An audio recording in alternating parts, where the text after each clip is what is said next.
ആ ആത്മാവ് പരിപോഷിപ്പിക്കത്തക്ക വിധത്തിൽ എന്തെല്ലാം തീരുമാനങ്ങളും സ്റ്റെപ്പുകളാണ് നമ്മൾ എടുക്കുന്നത്.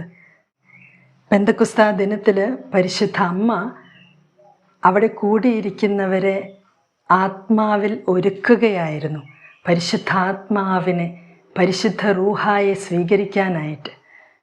ഈശോയുടെ ഉത്ഥാനത്തിന് ശേഷം പരിശുദ്ധ അമ്മ അവരോട് കൂടെ ആയിരുന്നു കൊണ്ട് ആത്മാവിലുള്ള ജീവിതത്തിനായി അവരെ പ്രചോദിപ്പിക്കുകയും മോട്ടിവേറ്റ് ചെയ്യുകയും അവരുടെ കൂടെ ആയിരിക്കുകയും അവർക്ക് വേണ്ടി പ്രാർത്ഥിക്കുകയും അവർക്ക് ഗൈഡൻസ് കൊടുക്കുകയും ഒരു ആത്മീയ മാതാവിൻ്റെ ആത്മീയ വാത്സല്യത്തോടുകൂടെ അവരെ ടേക്ക് കെയർ ചെയ്യുകയും ചെയ്തുകൊണ്ടിരുന്നു.